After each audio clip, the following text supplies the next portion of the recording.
Mala machine there.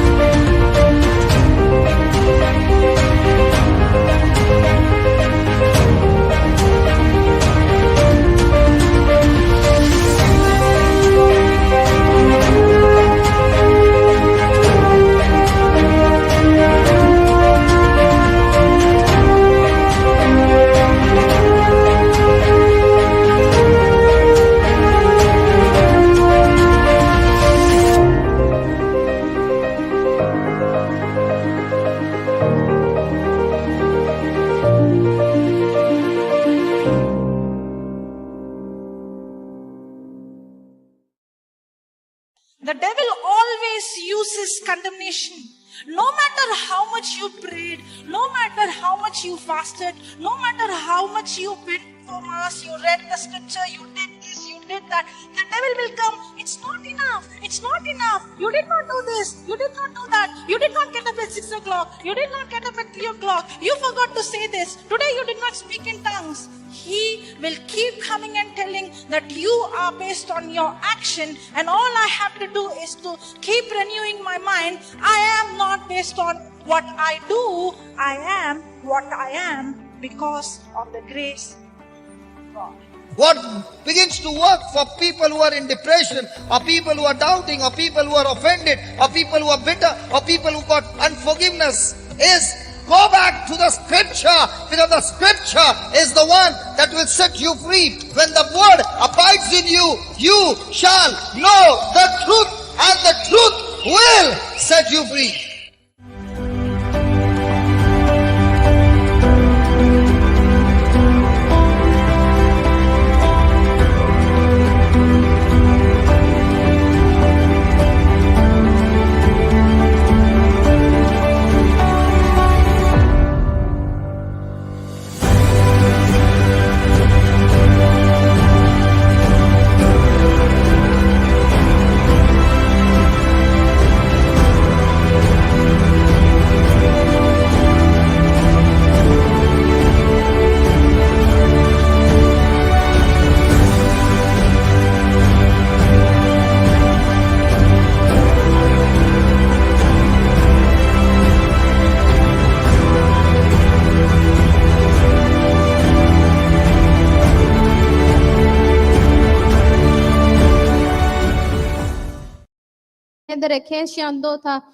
Hallelujah.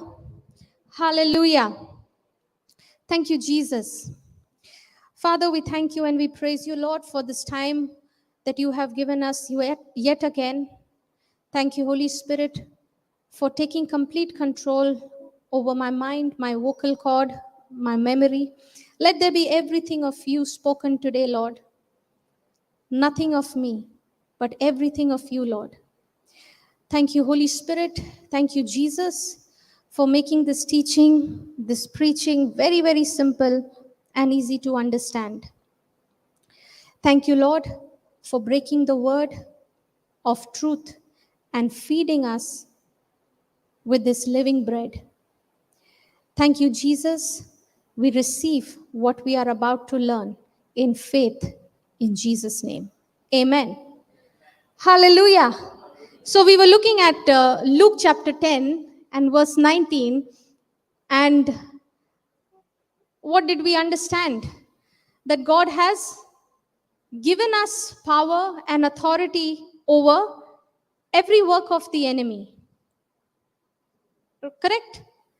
And he does not say that he is going to give us, but he says, I have given you authority over every demonic influence and the works of the enemy, and I have given you authority over all of his ability. Now, many a times we think that the enemy is most powerful than our God, isn't it? What happens when there are situations in our life where we are not able to see the breakthrough? What about situations in our life where we are believing for a change and a transformation of our loved one, and we see our loved one getting even worse?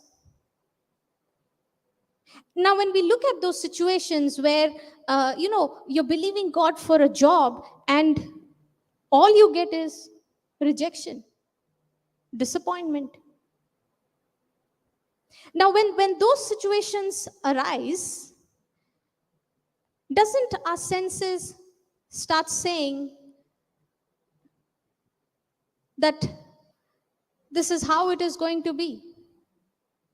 Isn't that a struggle at that point to keep our focus stayed on the word, to keep our focus stayed on who God is, who Christ is? Come on, doesn't that happen? And he is, Jesus is saying that he has given us authority. And why would he give us authority? What is the need for him to do that?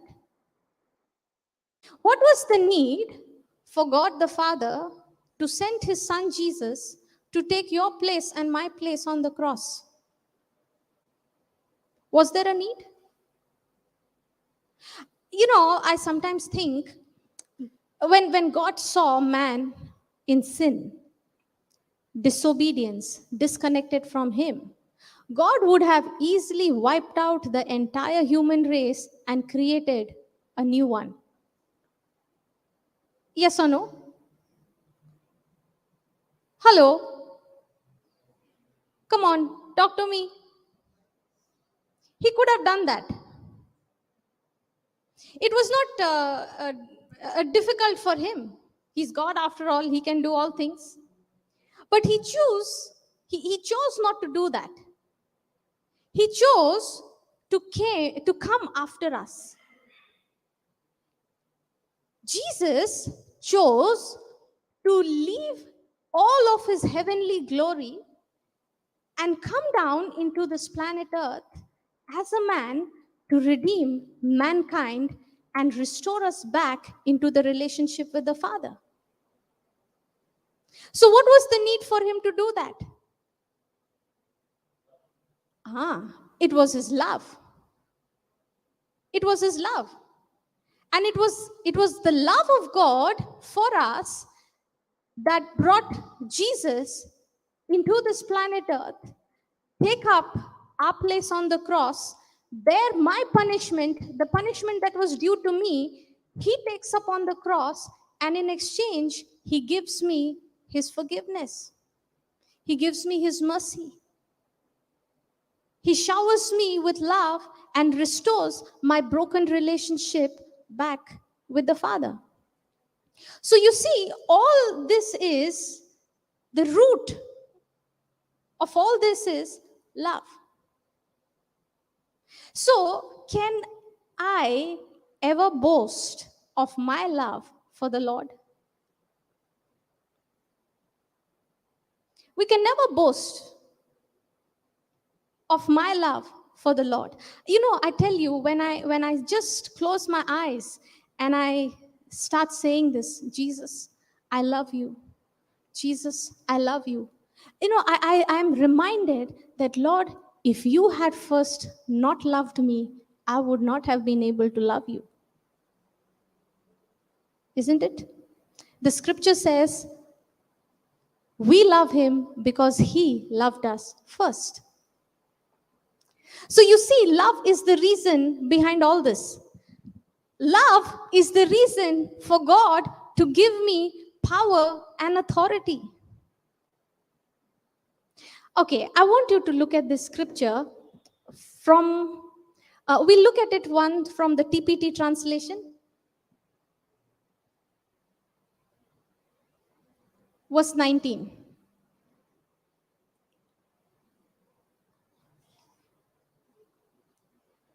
Okay, read that, sister. Now you understand that I have imparted to you all my authority to trample over his kingdom. Now, this is what Jesus is saying. Now you understand that I have imparted to you. God has imparted to me. What has he imparted to me? His authority. Now. Impartation is when I have something, okay, I possess it, and I release it to you. You get what I'm saying? I cannot impart anything to you which I don't have. So God has imparted to us his authority. The authority that he has over the kingdom of darkness. The authority that he has over Satan. And that authority he's imparted to us. Now you understand that I have imparted to you all my authority to trample over his kingdom, that is the kingdom of darkness. You will trample upon every power, you will trample upon every demon before you and overcome every power Satan possesses. I think you didn't get that. Okay, let Sister Clara read it out for you. And as she's reading, please, all of you, read it along with her. Sister, go very slow, okay? Okay. You will trample upon every demon before you and overcome every power Satan possesses. Absolutely nothing will be able to harm you as you walk in this authority. Hallelujah. Hallelujah. Isn't that so clearly written? And Jesus is saying that you will trample upon every demon before you and overcome every power Satan possesses. Now, my question is, do I overcome Satan or am I overcome by Satan? I'll repeat the question, okay? My question is, do I overcome Satan or do I get overcome by Satan? If you overcome Satan at every point, then my question is, why are you worried? Why are you under stress? Why are you worried about your future? Why are you worried about what will your future be of your loved one? See, I said, believing always have to be backed up with action. And my mind is the place where the conception is taking place. I have a choice whether I'm going to allow Satan to have access over my thinking or I'm going to allow the Spirit of God to have access over my thinking. And let me tell you, this is not a one-time event. This is a moment by moment event. Yes or no? Hallelujah. He's saying, you will trample upon every demon before you and overcome every power Satan possesses. Overcome every power Satan possesses. Does Satan has the power to give you a suggestion? Hello? Does Satan have the power to give you a suggestion, a thought? Of course. Of course. And he's limited in that. He can only give you a suggestion. But you are the one who will give him the authority. If you choose to consider what he is saying.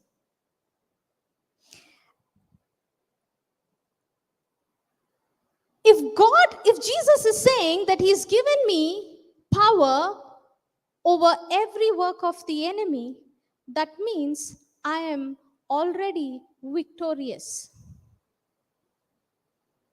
So when the battle begins in the mind, I don't have to get into the battle to fight and win the victory.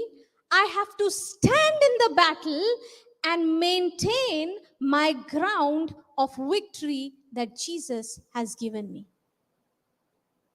The doctor will say, your report is bad. Your body is not responding to the medicines. And there seems to be a problem. Okay, that's what the doctor says. But I'm settled to believe Jesus has made healing available for me even before the doctor's report came. So Jesus, who has made healing available for me, I'm going to believe what he has done for me. Regardless of what the doctors say, regardless of what symptoms I see in my body. Hallelujah. Now, when you are saying, thank you, Lord, I'm healed, I'm made whole, I'm restored, there's nothing missing, nothing broken in my life, and the pain is speaking to you. Your broken marriage is still speaking to you.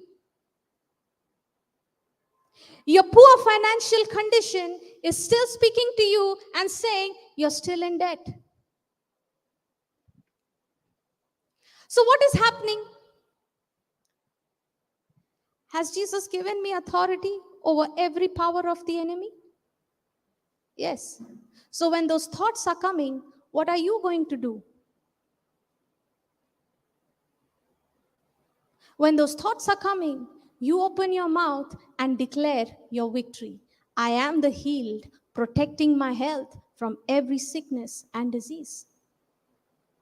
There is nothing missing, nothing broken in my life because of what my Savior Jesus has accomplished for me on the cross. Thank you, Lord. I am out of debt. My needs are met. I have plenty more to put in store. I have given, and it is given unto me. Pressed down, shaken together, running over, shall men give unto my bosom. Now, you know what you're doing? You are declaring your victory to the enemy. You are telling the enemy, I am no way going to allow you to take hold over my mind. Absolutely no way I'm going to allow you to take hold over my mind. Now let's say you're sitting in the office. Maybe you're sitting in the house and there's some bad news that has come, some unpleasant thing that has happened, and now the thoughts are beginning to start building up in your mind, and the thoughts are saying, if this is how it is going to continue, I better find some other job. Now all these thoughts are running in your mind. But if you stay there, keeping your mouth shut and allowing those thoughts to run in your mind, and you will not open your mouth and speak the word. You will not go back and open the scriptures and look at the word of God. When you refuse to do that, you are giving Satan legal access to take control of your mind. And then you will find yourself feeling depressed, feeling discouraged. How did you end up with that feeling? By what you were thinking. Do you know we can change our feelings? Hello. I said, do you know we can change our feelings? How? How do I change my feelings?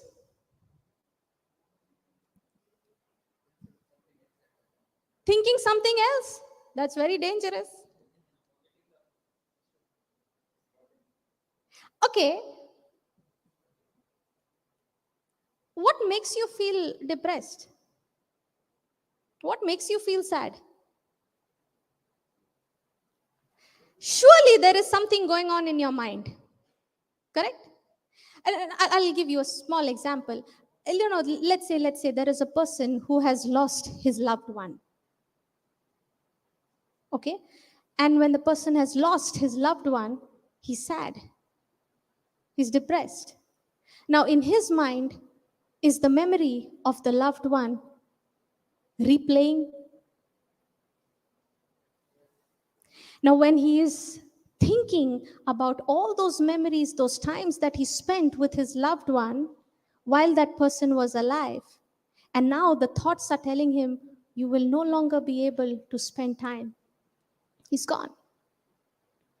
Now, what happens to your feelings? Have they turned bitter?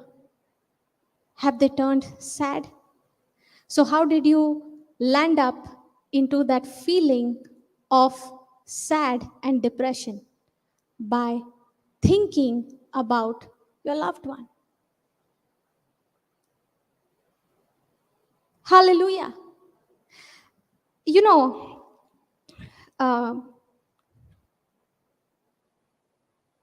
in the beginning of last year, January, I had lost a family member of mine, a very close aunt of mine. And I was not expecting her to leave so quickly. Okay. And when the news of her death came, I was devastated. I could not believe it because I was extremely close to her. I could not believe that she's no more. And when I saw her dead body, I began to weep so bitterly.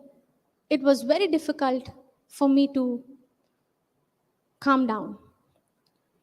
And I had so many questions in my mind. And in that moment, I began to recall in my mind all the moments that I had spent with her, right from my childhood. And I could only find myself crying. And I was saying, God, I can't go on like this. I'll break down if I go on like this, because I know what it is to be in depression. Because I was once in depression. And I was saying, Lord, if I continue like this, I don't want to go back into the same pit where you brought me out from. And I began to feel extremely depressed. So the Lord began to remind me of what Proverbs chapter 23 verse 7 says. For as a man thinks in his heart, so is he. So if my memory of my loved one that I'm seeing, who's gone to be home with the Lord, and I'm only thinking of the moments that I will no longer be able to enjoy, I'm definitely going to be sad. And the Lord began to teach me, and he said, instead of thinking that you are going to miss her on this planet Earth, why don't you start rejoicing that you will meet her in heaven when you come? The Lord began to remind me that she had given her life to Christ, and you know, her life had began to change so tremendously. And the Lord said, instead of focusing on what you will not be able to do without her on this planet, can you start thinking of what I have planned for all of you when you come to be with me in heaven. That will be an eternal rejoicing, isn't it? No more death, no more pain, no more sorrow. And I realized that I had somewhere allowed those thoughts to run freely in my mind, which was not in alignment with the word of God. Jesus is saying, come down to the 20th verse. However, your real source of joy is not merely that these spirits submit to your authority, but that your names are written in the journals of heaven and that you belong to God's kingdom. This is the true source of your authority.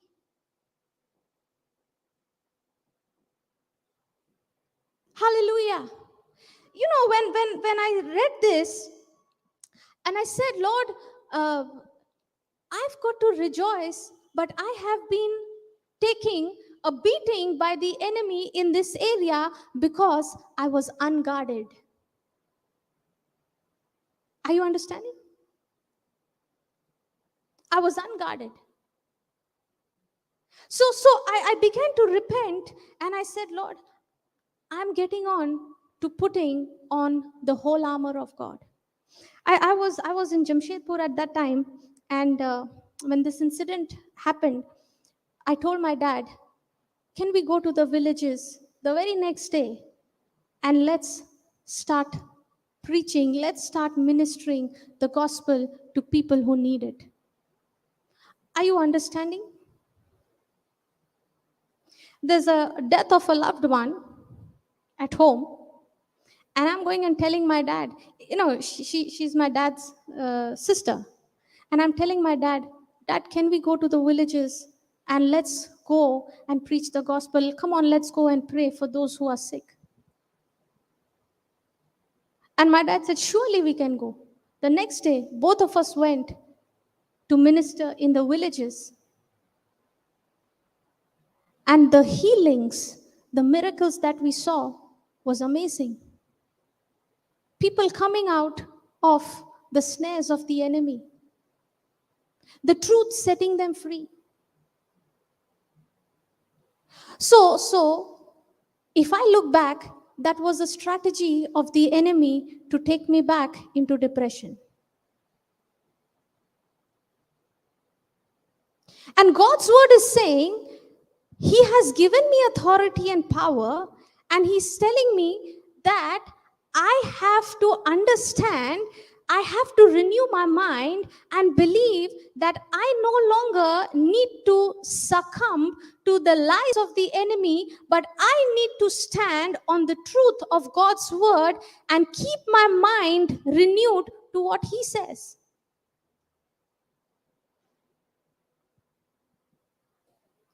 Hallelujah.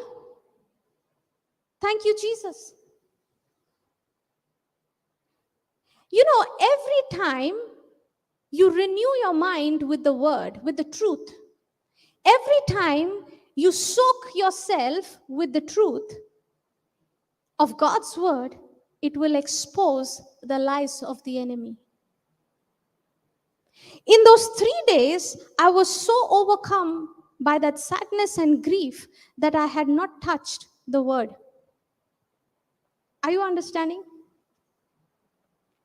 I had not even gone and opened the scripture. I was so overcome by that emotion.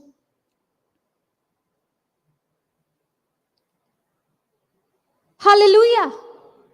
Thank you, Jesus. Now, I had to make a decision. Am I going to continue like that, or am I going to yield to what the word says? Am I going to exercise the authority that Christ has given me, or am I going to succumb to the lies of the enemy? You know, the devil wants you to be so engrossed and so focused on your own self, on your own problem that you lose sight of others. You know, every time you go and you want to go and help somebody, the enemy will say, first you get your life together, then go and think of helping somebody else. Your marriage is in pieces and you're going and ministering to somebody whose marriage is broken. You are in a financial crisis and you are going and telling others that believe that the Lord is your provider. Preacher, first practice what you preach. Come on.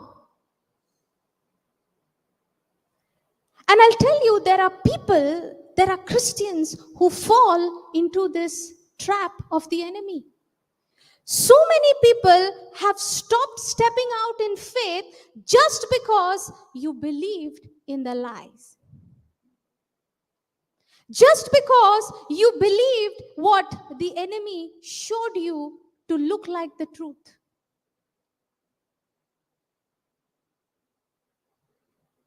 He wants you to feel condemned. He wants you to feel guilty. He wants you to say, I am not worthy. Why should I say I am not worthy when Christ my Savior has made me worthy by his precious blood? Hallelujah.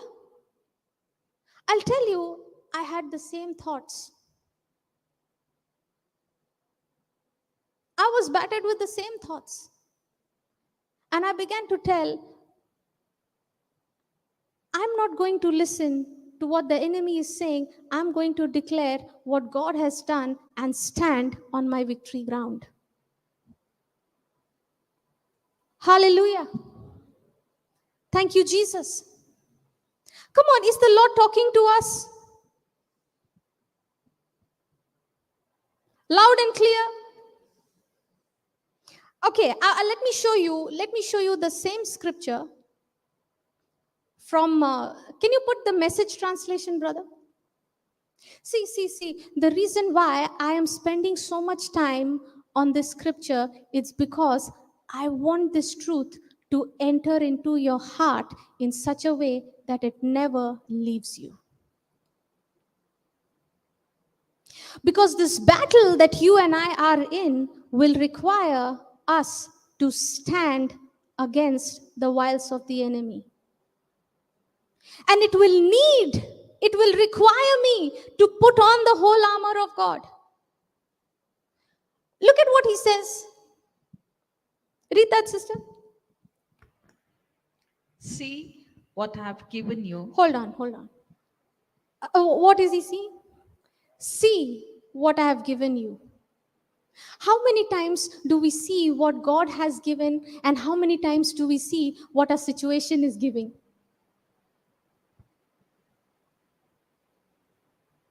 Which one do we prefer to see? Situation. What my situation is giving me. And how many times, even despite knowing the truth, we have overlooked the truth. Isn't it? Yes. And then gone and got bashed by the enemy and then came back crying, I better get back to my Bible study. You know how much of pain, how much of tragedy and how much of hurt you can save yourself from by just making small little corrections of believing what the word says. Hallelujah. Hallelujah.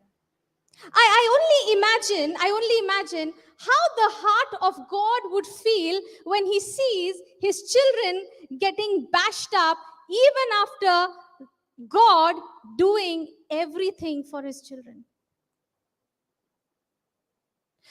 Are there any parents in the house? Tell me, how would you feel when you have done everything for your child and your child does not respond to what you've done?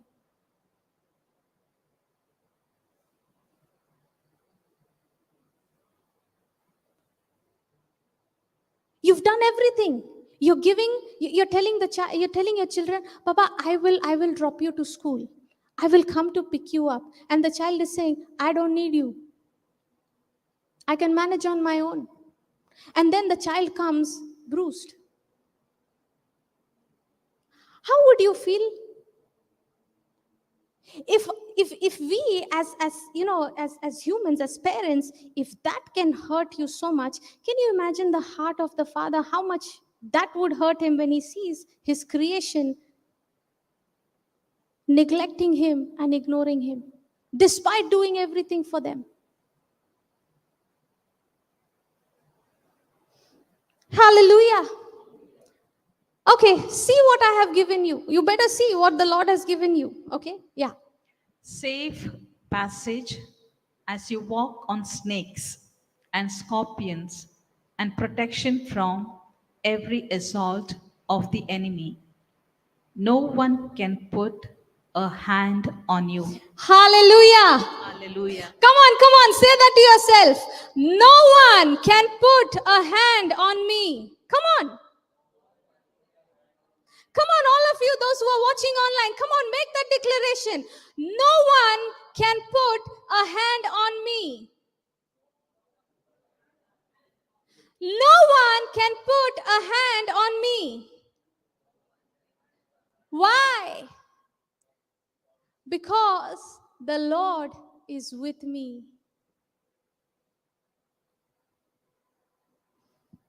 Praise the Lord. You know, the fear that I was gripped with, it was a very tormenting life that I was living. You know, imagine a fear where you can't walk into a room where the lights are switched off. I was not able to get into the bathroom without the help of my mother. I needed my mother to stand at the door, and I would never latch it. And not when I was younger, while I was in college. I needed my mother to stand there because I was so scared. I would not go to take bath latching the door. I would tell my mother, you stand there till I finish, whether it is day or night.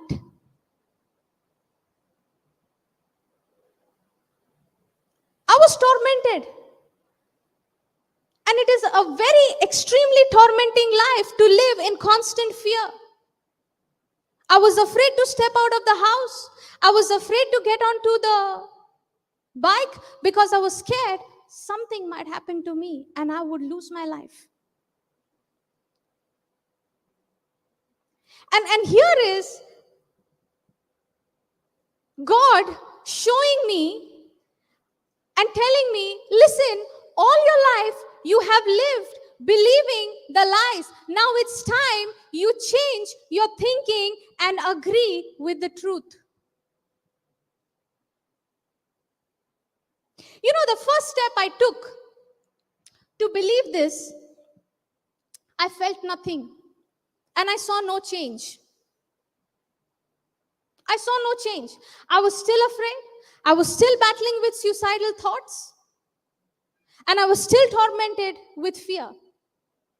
And I would be tormented with fear to such an extent that I would end up falling sick. I would get severe stomach pains, severe headaches, and I would be puking. It affected me in such a way. And here is God saying, Jesus is saying, see what I have given you.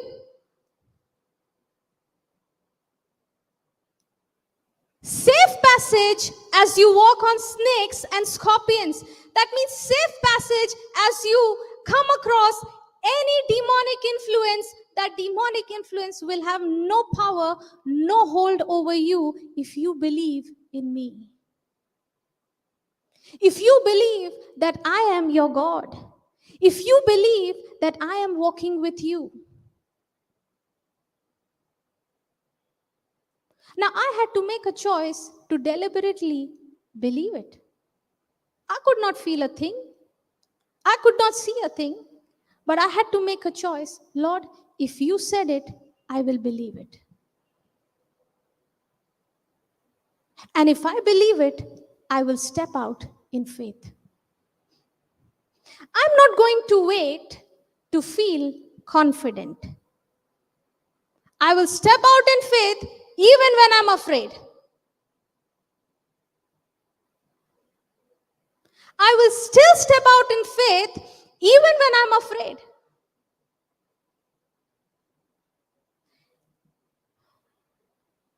See what I have given you, safe passage as you walk on snakes and scorpions, and protection from every assault of the enemy.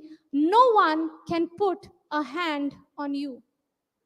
You know, as I would be walking on the street on my way back home at night from office, the road would be absolutely dark. Nobody on the street. And I remember walking on the street saying, "Thank you, Lord, you've given your angels charge over me. Thank you, Lord, your presence goes before me and you give me rest. Thank you, Lord, no demon can put his hand on me because the one who is in me is greater than the one who is in the world." Hallelujah. Thank you, Jesus. Okay, come down to the next verse. Read it, sister. All the same, the great triumph is not in your authority over evil, but in God's authority over you and presence with you. Not what you do for God, but what God does for you. That's the agenda for rejoicing. Hallelujah. Hallelujah. What are we rejoicing for? I spoke to that demon, took authority, and it obeyed me. Hallelujah. I'm rejoicing because of that. And you know what God is saying? Don't rejoice because you have authority over demons. He's saying, rejoice because of what I have done for you.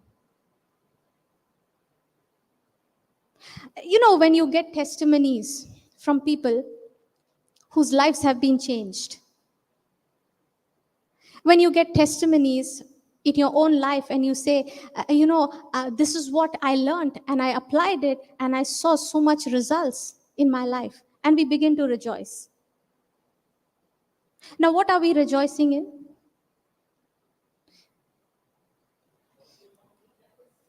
Say in the mic.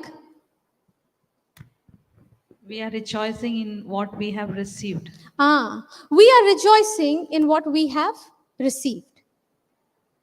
You know, these disciples, they were extremely joyful, and they were saying, they were saying, "Lord, even the demons obey us."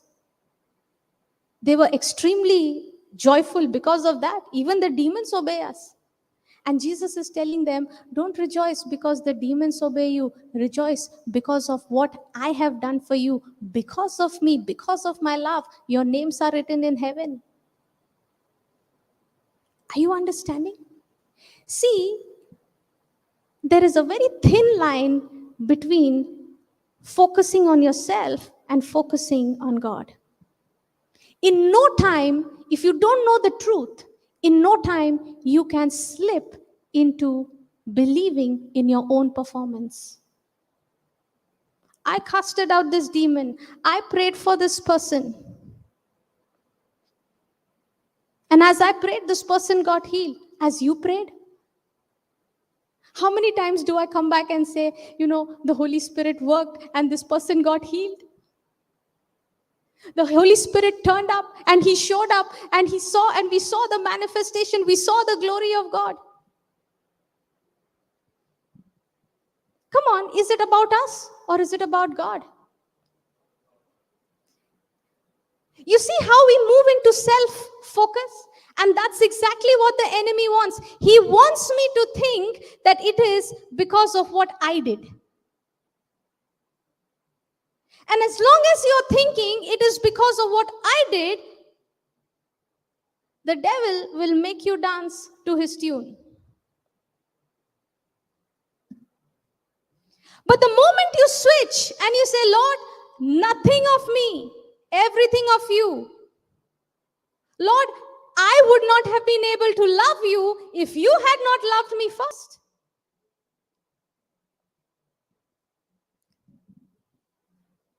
Are you all with me? Is it making sense? Are we supposed to make some corrections? John the Baptist said, no, Lord, let me decrease and may you increase in me. Hallelujah. Isn't it? So every day, every moment, who is increasing in me? Is my self-effort increasing? Or is my dependency on the Lord increasing? You know, very recently, I was given a job to do, and I had never done that before. And that's not my area of expertise. And I could have easily said no to the job. No questions would have been asked. But I decided to accept it. You know why I decided to accept it? Not because I can do all things through Christ, huh? Because it's an opportunity for me, for others to see the God I serve. Hello, are you all understanding? I'm saying I'm going to take this job and we are going to see, along with everyone, the goodness of God manifest in this place. I don't know how to do it, but we'll figure it out. But I know one thing, that God will show up. So, as the days started to come, I started to prepare, and on the day of the event, you know what I said to the Lord? Lord, thank you for showing up today. Lord, if you don't show up, I will fail miserably. I'm going to believe that you will show up with your goodness, and not just me, not just I will witness your goodness, but everybody who is part of this event will see your glory. If you don't turn up, Lord, I will fail. And if I fail, you're responsible. Are you all understanding? So what did I do? Lord, if you don't show up, I am completely relying on you. I'm heavily depending on you. I'm heavily depending on your grace. If your grace does not show up, I will fail. Now what am I doing? I'm depending on the Lord. I'm holding on to his word and I'm saying, Lord, because you love me, I'm going to face this battle. And I'm not going to stand in that battle believing in what I can do. I'm going to stand in that battle believing what you have already done. That's what he's saying. All the same, the great triumph is not in your authority over evil, but in God's authority over you and presence with you. You are able to take authority over that enemy, not because Jesus has given you the authority, but because the presence of Jesus is with you. Hello?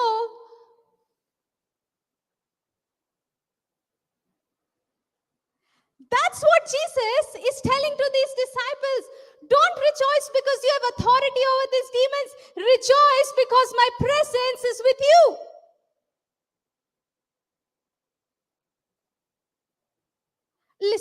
Listen. How many times are we conscious of God's presence in our lives?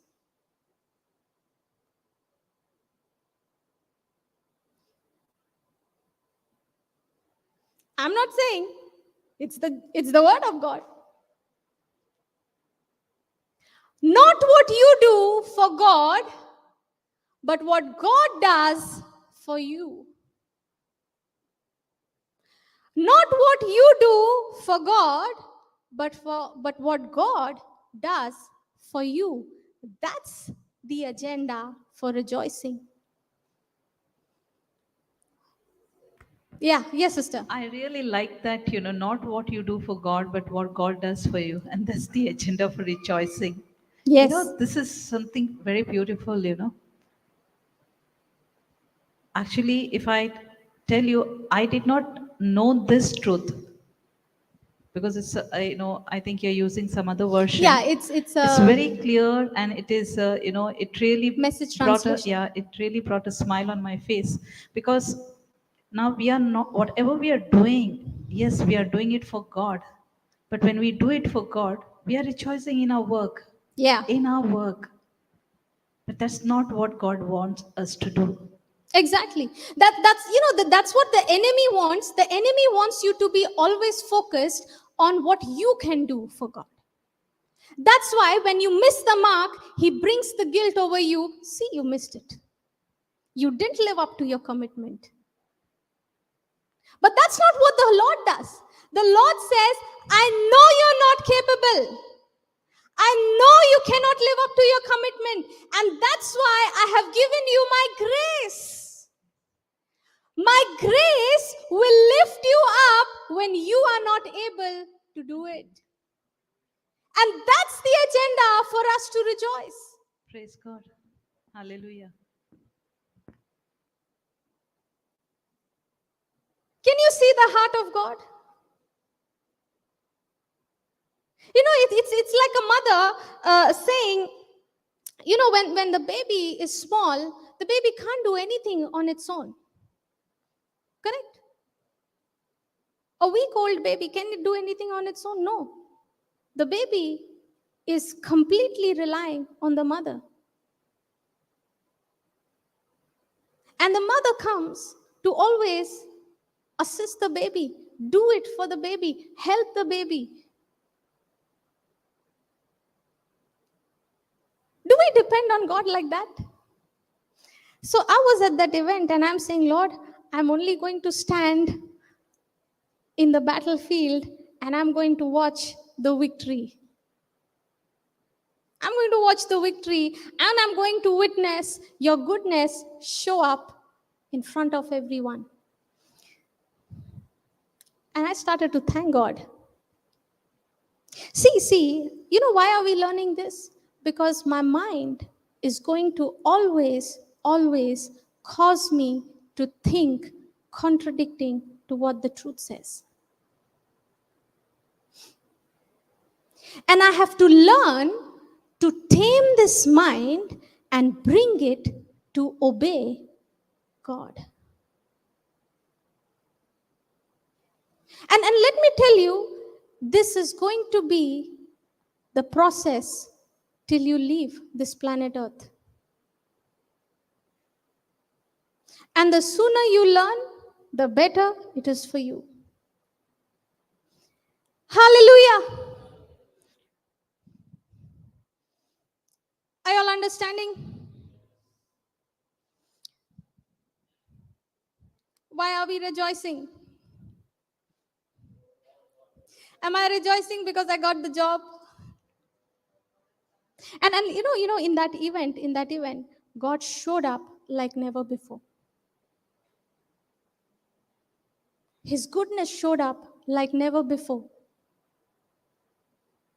Yesterday Papa was teaching about Joseph. When Joseph was in the house of that Egyptian master, the scripture says that the Lord was with Joseph and Joseph was a prosperous man. And the Egyptian master saw that the Lord was with Joseph. The Egyptian master saw that the Lord was with Joseph. Do people see that the Lord is with you? Or are we giving the same reaction as that of the world? I'll tell you this, my friend who was with me working on this and on this assignment, and she was terribly scared. Because we were doing this project for the first time and we really didn't know how it will turn out. And I told her, listen, just believe that God is there with us and he will show up. Let's do what we have to do, and we will stand and we will rejoice for what he has done for us. And at the end of the whole event, this friend of mine comes and tells me, so smoothly, everything went without any problem. And I told her, did I not tell you that we will see the goodness of God? And she's saying, indeed, it was the goodness of God. We would not have been able to do it by our own strength. And this girl is not even a believer.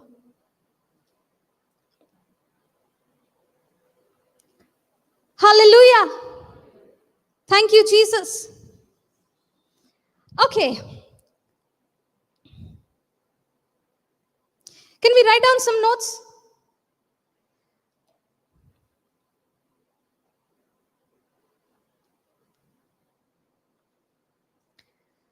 Thank you, Jesus.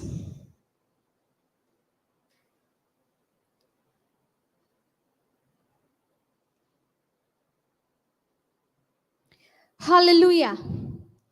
Hallelujah.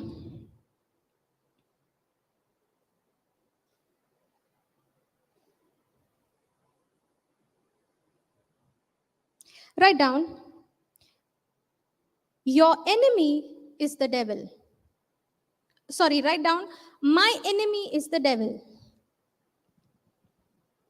My enemy is the devil, and I have authority over all of his ability.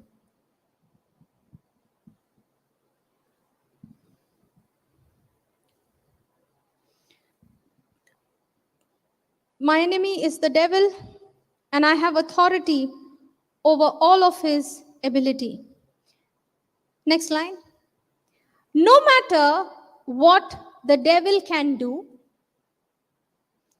no matter what the devil can do, I have authority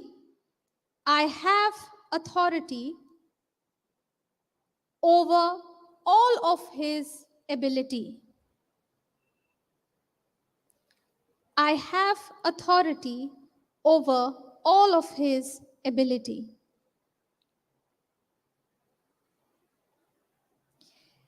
And nothing shall by any means hurt me.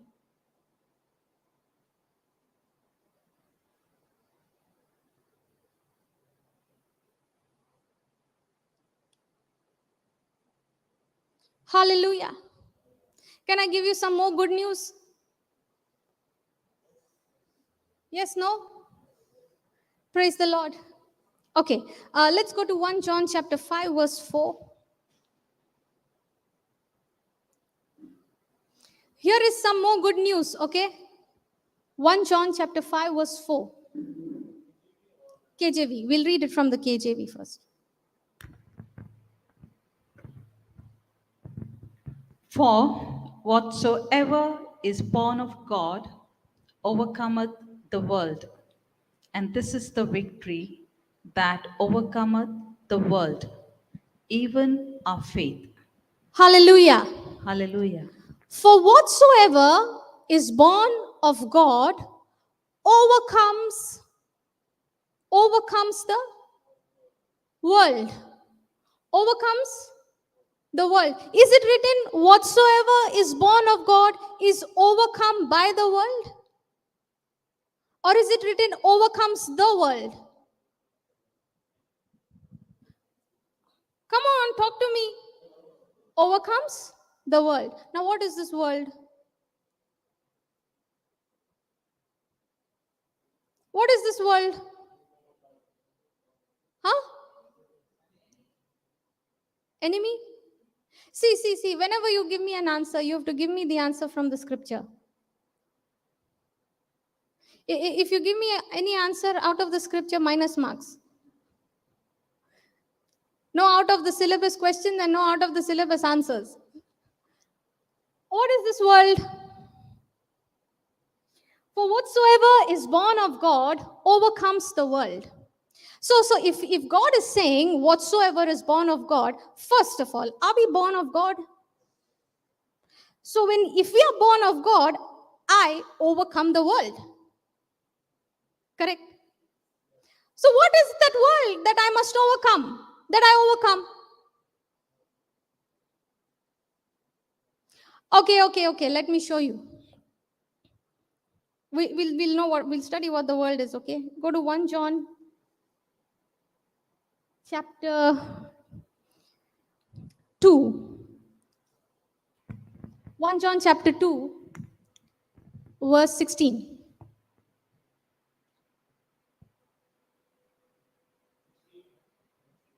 1:6, yeah. For all that is in the world, the lust of the flesh, and the lust of the eyes, and the pride of life, is not of the Father, but is of the world. What is the world? Fleshly desires, He's saying, for all that is in the world, the lust of the flesh, 1. 2. And the lust of the eyes, 3. And the pride of life is not of the Father, but is of the world. And 1 John 5:4 is saying, whatsoever is born of God overcomes the world. So whatsoever is born of God overcomes the lust of the flesh, the lust of the eyes, and the pride of life. Did you understand the meaning of world? Many a times we say, these are all worldly things. These are all, somebody listening to some music and they say, oh, this is worldly music. We should not listen. Now, when you say world, you better give me the definition. What is the world? Don't just go by the definition that the philosophies of this world has given us. So when you're saying it's worldly, check.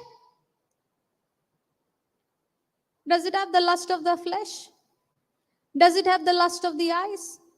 Does it have the pride of life? Okay, give me the amplified translation of this. We will learn this, okay? Do you want to? See, he's saying in 1 John 5:4, he says, we've only come to, we've only learned the latter part of that scripture. Faith is what gives us the victory. Correct? For whatsoever is born of God overcomes the world, and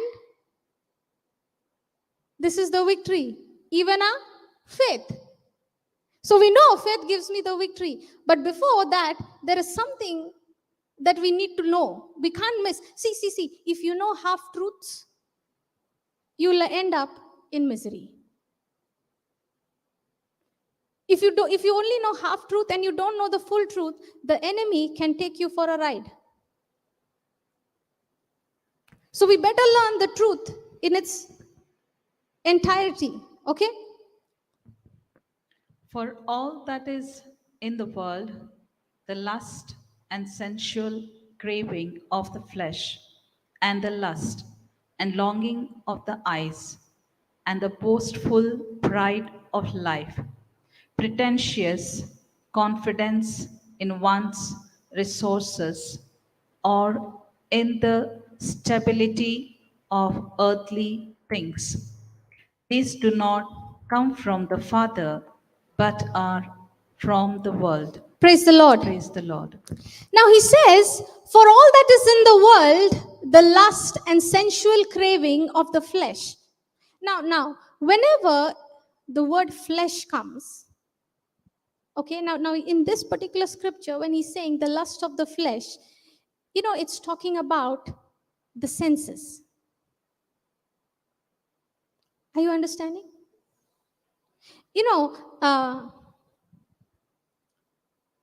For all that is in the world, the lust and sensual craving of the flesh. Now, the word of God says, walk in the spirit and you will not fulfill the lust of the flesh. So when you see the lust of the flesh, you know what it is saying? Carnal thinking. Where, you know what is carnal thinking? Where my thinking is not aligned to what the word says, but rather aligned to the philosophies, the values, and belief systems of this world. When the word of God says, by the wounds of Jesus, you are completely healed, and you are thinking, I am not healed, I need the healing from God, you are carnal minded. Getting it? That's what he's saying, the lust of the flesh. And the longing of the eyes and the boastful pride of life. Lust of the eyes, what does that mean? Brother, is this amplified or AMPC? Can you just put AMPC?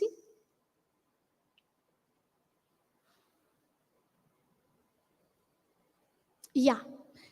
Please read that, sister. For all that is in the world, the lust of the flesh, craving for sensual gratification, and the lust of the eyes, greedy longings of the mind. Hold on. Greedy longings of the mind. What does that mean?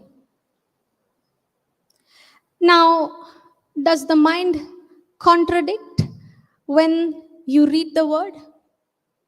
The word of God is saying, you have the mind of Christ, and God's wisdom is formed within me, and you find yourself just, you've made a foolish decision. Come on. I think you didn't get what I said. I'll repeat it. Now, let's say you are saying, I have the mind of Christ. Now, if you have the mind of Christ and God's wisdom is formed within you, you've got to be making wise choices. You've got to be making wise decisions. Isn't it? Based on the wisdom of God. And you find yourself making foolish decisions. Doesn't it contradict?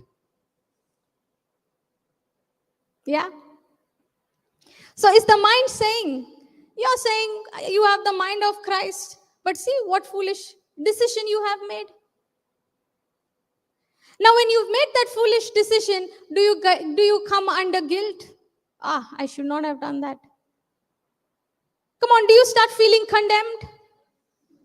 Do you start making decisions? Never again will I do that.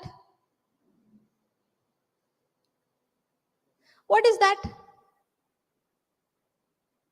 Greedy longings of the mind, where I'm saying, Lord, what I'm thinking, what my thoughts are over this situation and over this matter is more important and more valid than what your word says.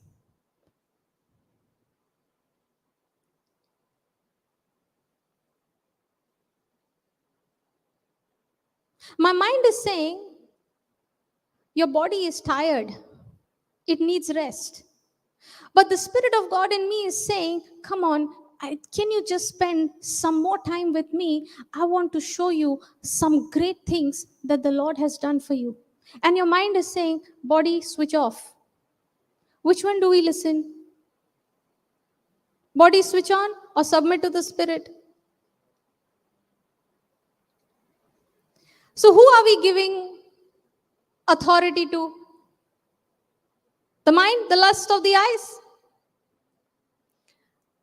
And the pride of life. What is the meaning of pride?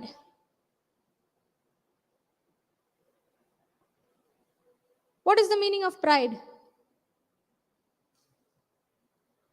Okay, what is the meaning of being humble?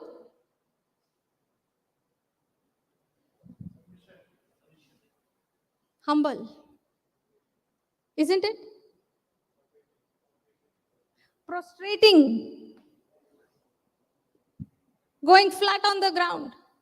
Humble. What, brother? Just give him the mic. That can be drama also. Yeah. Praise the Lord. Humility is not going down on your knees. Humility is not you prostrating before the Lord. Humility is not you saying, I am nothing. You are everything. Humility is not telling a person, I'm not good. You are good. That's not humility. Those are the definitions that the world has taught us.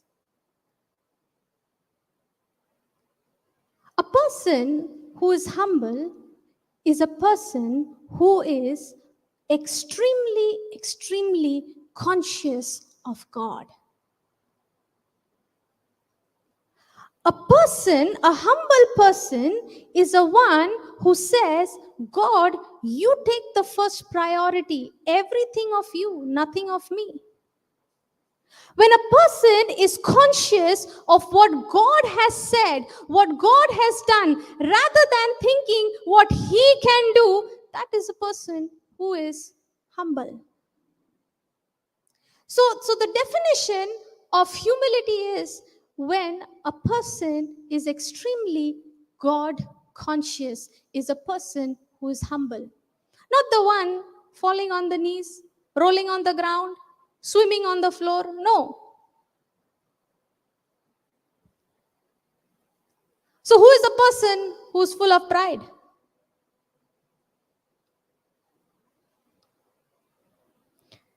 Come on. Me, me, me, me, me, me, me. Me. It's all about me. Only in the church we will say, it's all about you, Lord. But after we exit out of the church, it's all about me. We come in the church and we sing, Lord, have your way. But when the pressure comes, Lord, not have your way, have my way, because I know it best. So who is a person who is full of pride? A person who is only conscious of himself and not conscious of God is a person who is prideful. A person who is operating in pride is a person who is saying, Lord, I don't regard what your word says. I don't regard what the truth says. I believe in what I know, and what I know is right.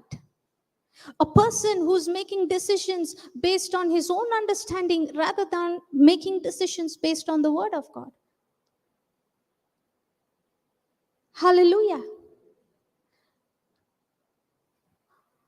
Where are we? For all that is in the world, the lust of the flesh, craving for sensual gratification, and the lust of the eyes, greedy longings of the mind, and the pride of life, assurance in one's own resources, or dependency in one's own resources, one's own ability in the stability of earthly things. So when I'm relying on my own effort, I'm operating in pride. When I'm relying on my own understanding, I'm operating in pride. But the moment I switch to relying on what the word says, I'm operating in humility. The more I depend on the grace of God, I am operating in humility.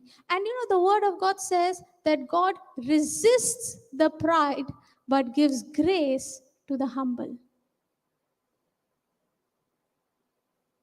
When a person is full of himself, that person is saying, I can handle it.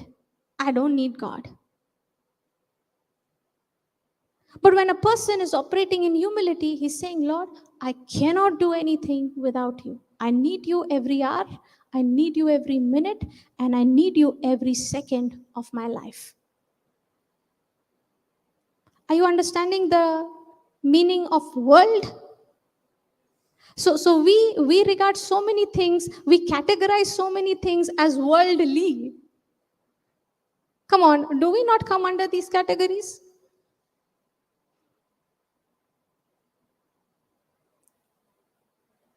It's very easy to give a title to somebody and say, oh, he's into worldly things. But what about me? By this definition, am I worldly? Hallelujah. These do not come from the Father, but are from the world itself. So, next time you ever hear the word world and worldly, remind yourself of these three things: lust of the flesh, lust of the eyes, and the pride of life. And check. Before I lift a finger to point at others, or before I make any judgment about others, I need to check myself. Am I on the right track? Praise the Lord. Okay, let's go back to 1 John 5:4.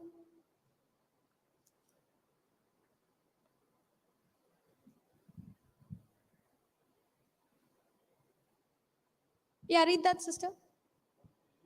KJV.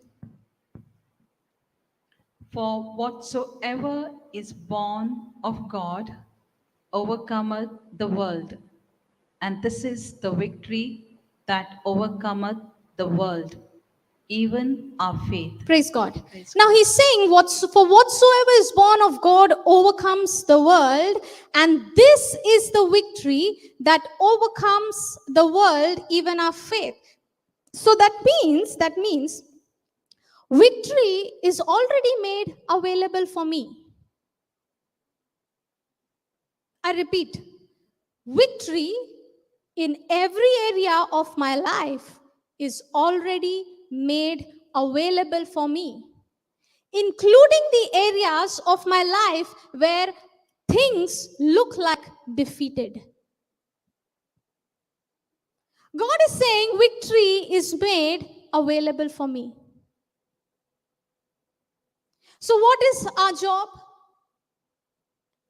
Do I have to pray and ask God to give me the victory? Hello?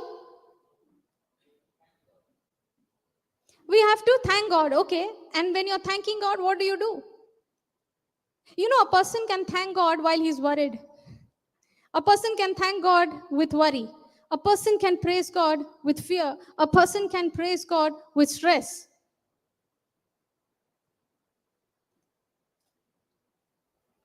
Hallelujah. You know, when you're worried, when you're thanking and praising God with worry, with anxiety, with all of that, you're still operating in pride. How? Because God is saying a person who is humble is only conscious of me, what I have said. A person who is humble, for him, the governing authority of his life is only my word. And if there is anything that takes priority in my life other than the word of God governing my life, I'm operating in pride. So, has God given me the victory? Absolutely, yes. So, do I need to pray and ask God to give me the victory? No. God has given me prosperity. He's made it available. God has given me all the resources that I need to live in this life godly. Everything that I need, everything that pertains unto life and godliness, He has already given it to me. So what is our job? Our job is to maintain that victory. And what will the enemy do? He will strategize you to move you away from the position of your victory into the position of your defeat. Hallelujah. So how many times we are moving from this position to that position? As children, when I was small, we used to play that game, in, out, in, out. Do you remember? No one played. Papa, have you played that game? Yeah? She can understand. How many times we keep hopping like that? Into the victory, out of the victory, into the victory, out of the victory. See, God is saying, I've already given it to you. You just keep your position and stand your ground. Maintain it. Thank you, Holy Spirit. My sisters, y'all will not get angry, no? I'm going to give an example, okay? Praise the Lord. Not this sister, okay? That sister, those sisters. Uh, you know, uh, women like to do a lot of makeup. Correct? Huh? And they like to keep themselves prim and proper. Yes or no? All my brothers are saying, yeah, sister, absolutely. Now, women, we go to the parlor and we get ourselves, all those pampering and everything. What are we doing? Are we maintaining ourselves? No? Grooming. But what about after the grooming? Don't we go to keep ourselves maintained? Okay. Leave the ladies. The ladies are too nice. Or what about the men? You go to the gym? No? Come on, do we go to maintain? Listen, when it comes to our own physical body, do we care about maintaining it? Yeah? But what about the spiritual maintenance of what God has given us? We are maintaining this which will be perished. But what about the eternal victory, the eternal prize? How much are we focusing to maintain that? Hallelujah. Thank you, Jesus. Why are you all so sad? Am I giving some bad news?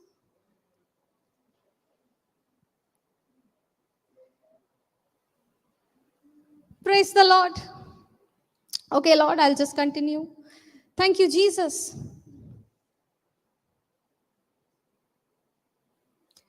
Okay, please write down. Please write down. Jesus died to obtain victory for me. Jesus died to obtain victory for me.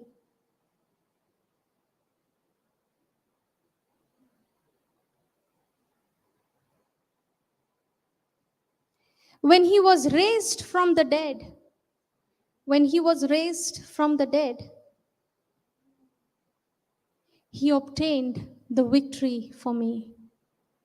When he was raised from the dead, he obtained the victory for me.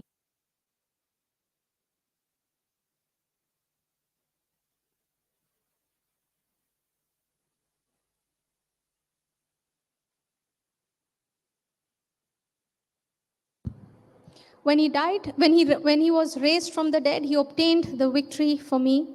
He finished the work. He finished the work and gave it to us. He finished the work and gave it to us.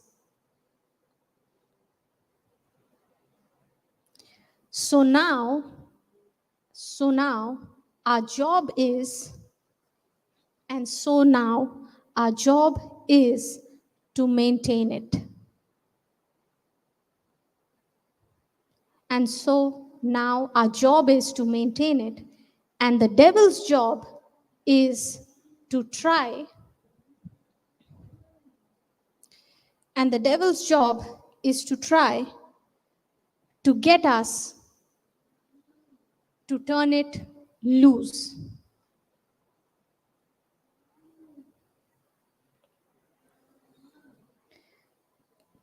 Hallelujah.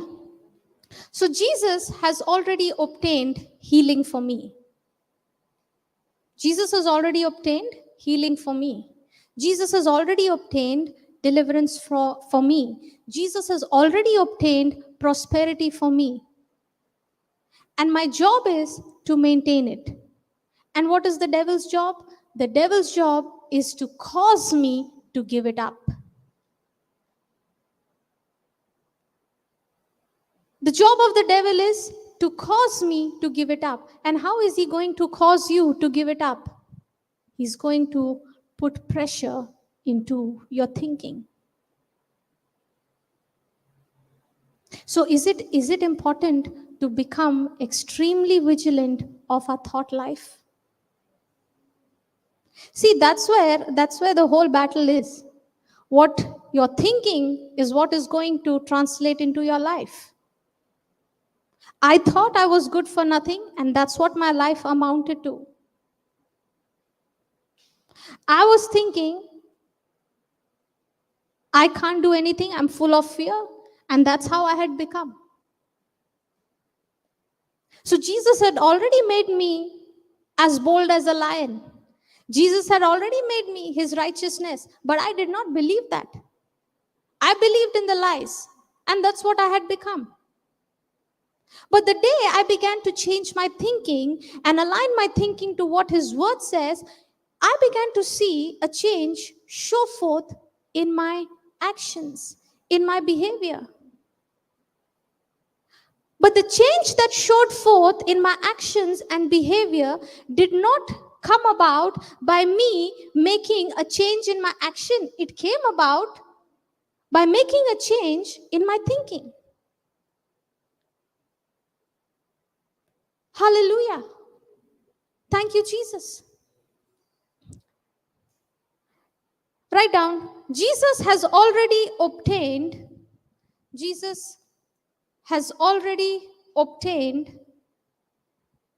soundness, deliverance, and salvation for me.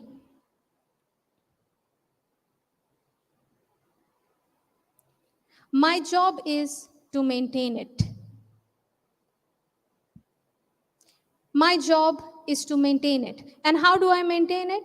By keeping my mind stayed on the truth.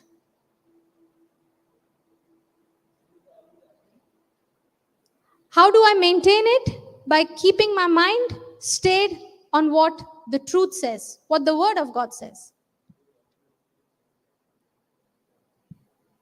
Write down the next line.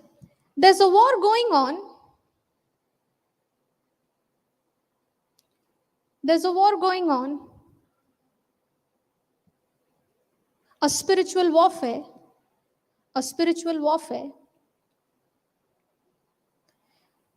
The warfare is not for me. The warfare is not for me to try. The warfare is not for me to try to win. The warfare is not for me to try to win. Jesus has already won.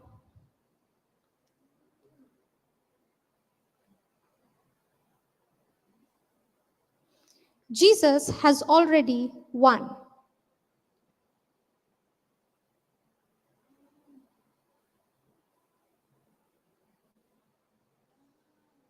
Write down in the next paragraph.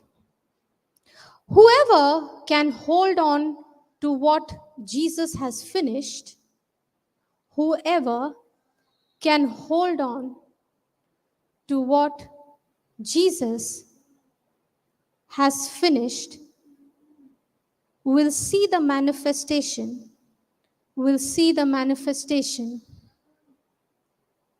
will see the manifestation in their life.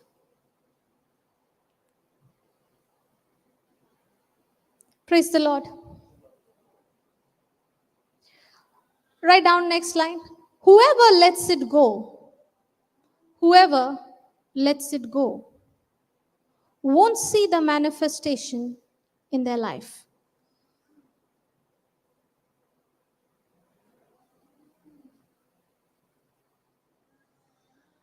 Whoever lets it go won't see the manifestation in our life.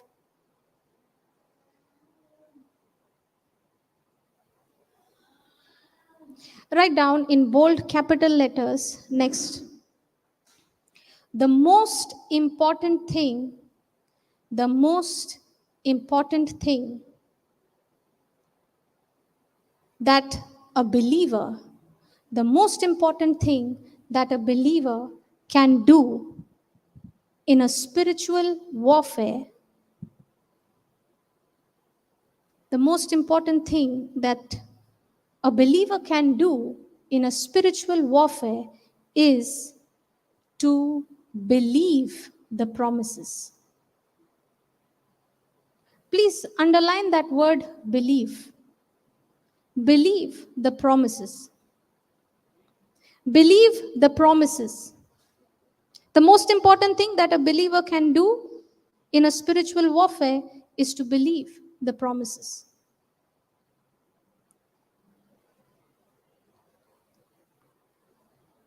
Hallelujah. Thank you, Jesus. Now, I want you all to take a moment and read the notes that you have just written.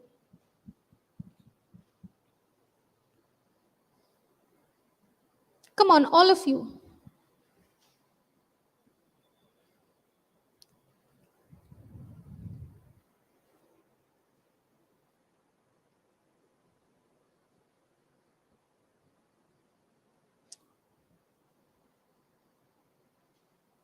Read it very slowly and read it to yourself.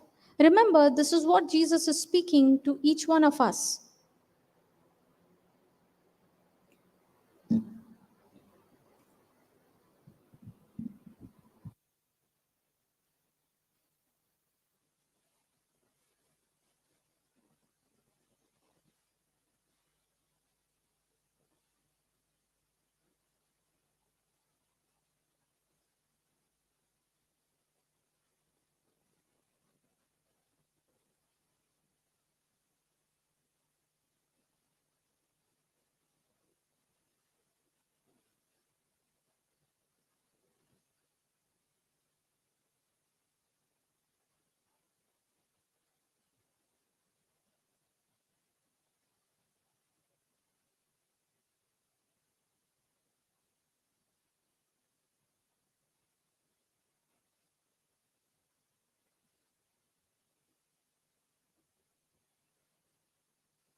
Hallelujah. Are you all still reading? Yes? If you are not done, please take the time to read it. There is no hurry. Hallelujah. Come on, all those who are watching on YouTube, as you've written down those notes, take those notes and read it. And as you're reading, the Spirit of God will speak to each one of you. And as He's speaking, start making the corrections. As He's leading you to repent, as He's leading you to change your thinking in those areas, be quick to change your thinking.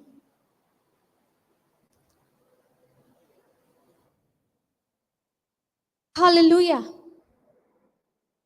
Thank you, Jesus. Okay, let's all just close our eyes and say this. Heavenly Father, thank you so much for revealing to me your hidden word. Lord, until today, there were so many lies that I had been believing, thinking that I'm believing right. Lord, I truly repent. Lord, from this moment on, I make a decision to align my thinking to what your word says. Lord, by the help of your Holy Spirit living on the inside of me, I'm going to rely on your grace. And I'm going to keep my mind focused on what your word says at every circumstances and situations that I come up against. Regardless of what I feel, regardless of what I see, regardless of what I hear, I make a decision right now to believe your written word.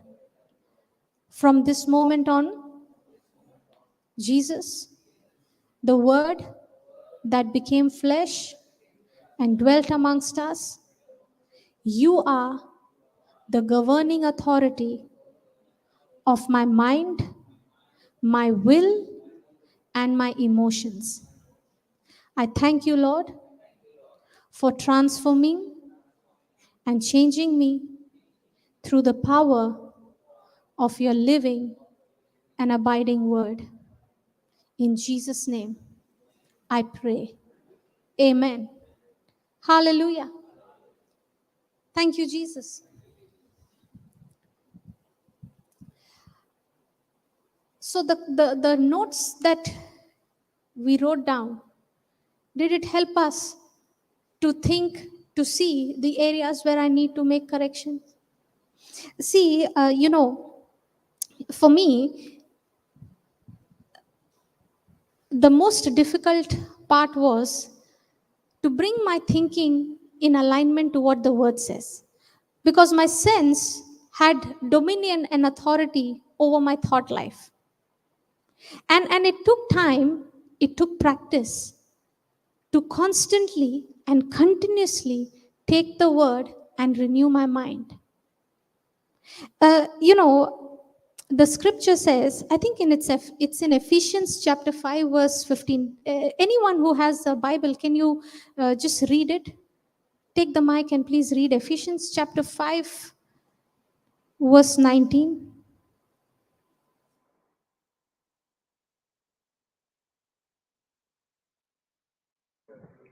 As you sing psalms and hymns and spiritual songs among yourselves, singing and making melody to the Lord in your hearts. Praise the Lord. Okay, I'm going to read this.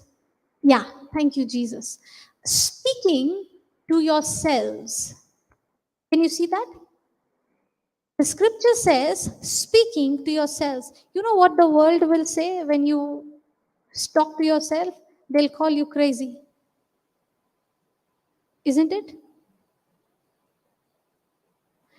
And the word of God is telling us, speaking to yourselves in psalms and hymns and spiritual songs, singing and making melody in your heart to the Lord. So the scripture is telling us we've got to speak to ourselves. How much of time do I spend speaking to myself what the word says? When I started to study the word, I would take a scripture and I would write it down in my notebook. Okay?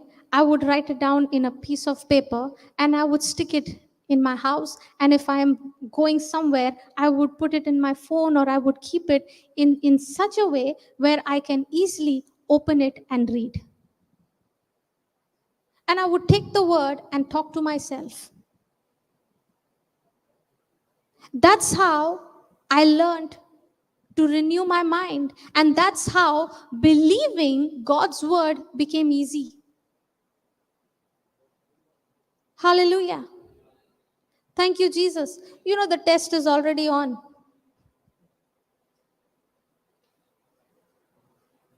There will be bigger distractions outside. There will be bigger distractions in the family. There will be bigger distractions in the workplace. Am I going to keep my focus moving? Or am I going to speak the word to myself? Am I going to speak the truth to myself? Or am I going to take my attention to what is happening around? Listen, you give a small way to the enemy, he will take the whole room. You know, in your house, you try doing that, okay? One night, keep all the doors of your house open and go to sleep. And let's see what happens. Come on. If I open the doors to my house, am I giving way for the enemy to enter in? Leave one door open. Can he still enter? It's the same way with our mind. You give one attention to the thought that contradicts his word, he's going to take the whole room. And he's going to bring every thought, different kinds of thought which contradicts the word. And remember, when you get thoughts which contradicts the word and you pay attention to that thought, it will bring along with it unbelief. One thought you entertain which contradicts his word, you've already invited the spirit of unbelief to step in. Hallelujah. Thank you, Jesus. Are we all understanding? So if he's saying put on the whole armor of God, I have to learn to obey. Praise the Lord. Thank you, Jesus. Okay, we'll just pray in tongues for some more time and then we will get into worship. Okay? And as we get into worship, let everything be disconnected and the only thing you're connected to is the Lord. Whether it is your situations, your problems, or whatever it is, now is the time to disconnect from everything and connect with God. Okay, come on, let's just start praying in tongues. Shikara bara bara malama sodoro rara balaba shiandara baraba shidere lelelele shiandara baraba hora baba baba baba. Come on, open your mouth and speak in tongues. Sikela pashondo shambe shande shende shando kola baba sam sende sande war bara baba shiandara balaba sondo kala bala bala shiandara la la la la la la la la la la la wala la la sham la la la la la la la la la la la wala la shi andara bara shi andara bara si andara pura kashi andara bara hele ba hasodora rama kisi andara bara la ba so andara ba. Come on, yield to the Holy Spirit. He is your ever present help in time of need. He's longing to help you. He's longing to pour out of what God has given to you. Come on, open your heart and receive him right now. Shikeleme shikerebe shamshodara papa to la papa tita lama shian shiam tim sham ken sham shen ten tam papa la po sham shen tin tetara pura mashiandara. Come on, as you're speaking in tongues, you're connected to the heart of God. You are connected to the heart of God. You are entering into the throne room of God right now. Come on, as you are speaking in tongues, the Spirit of God is taking you. He's connecting you into the throne room of God. Shudaruma mama ship sham shikela ba sham sam siara lolo la papa to rana nama shite to rapa pa shim sham shiken tando santa tatara la wal bala bala ba shum sham shike dere ra mosundo rakala bala masiandara baraba korara. Come on, the presence of God is engulfing you. The presence of God is taking over you right now in the name of Jesus. Ora baba baba shiandara rama shiandara. Come on, he is pouring out his joy. He's pouring out his peace. He's pouring out his love into you right now. La papa ko sham shikere bebe tetitara popa para mama shiandara ba.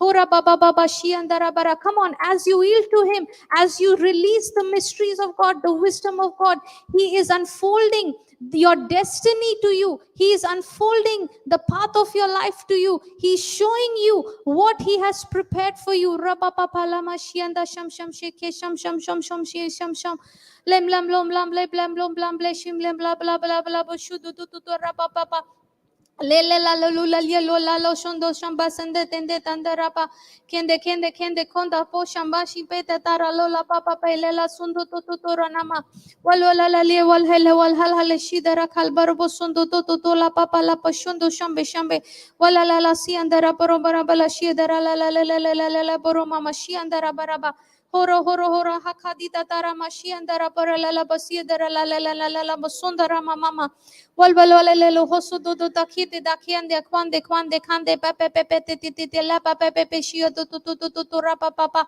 le bla bla bla le lo du du du tanana mashi andara bara bara come on press on hele basu to to tara pe shi andara bara bara mashi andara rokadita rama lama shutu shutu lapso lapse lapse lapse lapse lo se le shia dara la la come on there's a lot of cleansing happening right now. There's a lot of cleansing happening right now. Lopa kishianda freedom from every lie of the enemy, destruction of all the stronghold of lies. Come on, very good. Leka tora meshi tete to kara papa tita tararana mashianda shiamba shiamba. Walala sundoro kandiara karamashi andara barakara la balakushi andara barabara. Walalele walhale. Come on, there is healing, there is deliverance taking place right now. Hora mama mashikere beshian shiam shika sham shia. Lamso do raba baba. Come on, there is healing taking place right now. Hora mama healing in your emotions, healing